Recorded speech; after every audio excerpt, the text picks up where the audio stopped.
Hey everyone, and welcome to another episode from Ampro Engineering.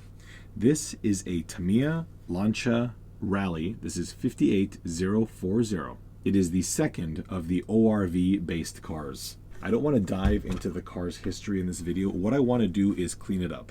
I didn't paint this car, I didn't do anything to this car, I simply bought it on eBay some time ago, and now I want to clean it up for a buyer's guide. The body is in mediocre shape, it looks better than it is. The paint job obviously is the wrong color, and I believe that it's a victim of some poor fading, because you can see where the text is, that it's whiter than where the rest of the paint is, so I don't know what's happened here. Walter Rall, by the way, look him up, he's unbelievable. These bodies are notorious for how brittle and weak they are, and this one is no exception.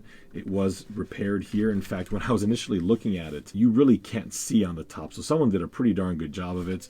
But as we look a little closer, you know, it's had a tremendous amount of work, and kudos to the owner for doing what they could with the body. And the chassis, I think, is one of those things that's going to require a lot of love. We do have the older style Futaba connectors, and these are a 3-prong connector here, if you can see that.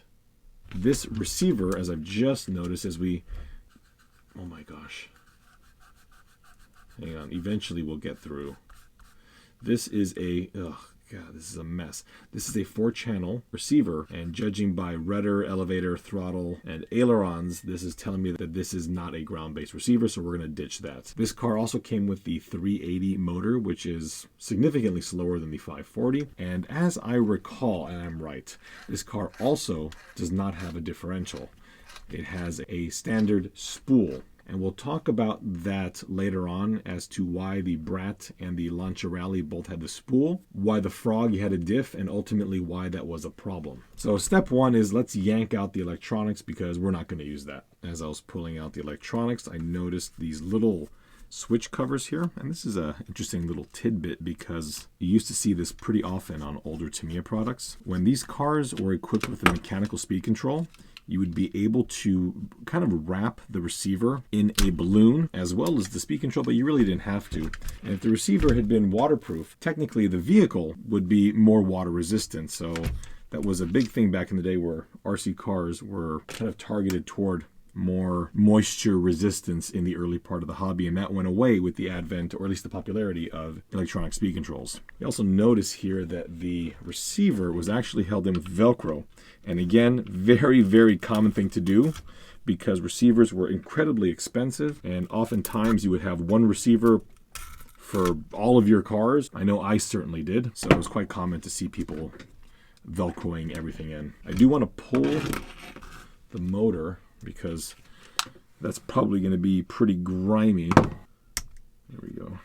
And yank it out of the car. Pulled all 4 wheels and tires off. I will dive into more detail, but these wheels and tire combination were specific to a couple of the Tamiya Rally cars of this era. We can see that the car has been sitting in someone's closet, loft, garage, barn, who knows, for many, many moons, so it's gonna benefit from a quick spritz. I'm not gonna tear the car down. I don't know what path I'm gonna go with the car. The car also has bushings, which I historically hate, but again, I don't know what my goal with this car is after the video. I'll unsolder the motor, and then this car is gonna get a bath. Here we are after some cleaning. The body looks about the same, just the panel gaps are cleaner now, but the chassis is a different story altogether. This chassis, if I flip it over, there is not a single imperfection under this chassis. Not the A-arms, not the battery tray, not the transmission, which happens to be one of the lowest parts on the car, not even the edges of the trailing arms. So this is very confusing. Whereas this chassis appears to be a brand new build, this body does not. But that's kind of what you have to expect with some of these older builds. You just really don't know the whole story behind them. The wheels and tires all came out really good. The tires, again, are like new. The wheels are supposed to be white, and somebody painted them silver, but I have to admit that the silver doesn't look bad. It's relatively well done, and the silver is covering what is undoubtedly a yellowed wheel. I also discovered that at the rear, the car does in fact have ball bearings. Before the wheels go back on, let's put some electronics in here. I've got an old steering servo here. This is a Futaba FP-S14B. Is that a B or an 8? It's an 8. I have another one here that happens to be dead, so the wire has been cut off and repurposed, but this is going to be what will pretend to serve our mechanical speed control. A lot of people ask why my cars usually have electronic speed controls and mechanical speed controls, and the reason is quite simple. I have a lot of these ancient broken servos, and I think it's better to put them in the car along with these garbage mechanical speed controls than simply toss them. And it adds necessary weight to these cars, which they've lost by getting the lithium polymer batteries. I like to use these little servo testers when installing the servo. This way I don't have to plug in the receiver and the speed control in order to set the neutral point. So that's set to manual. We'll set it to neutral and auto. Go back to neutral. We can drop our steering arm here and eyeball just about where center is going to be. And we'll hit it again. So now it's going to cycle. Okay, we go to manual and move things ourselves.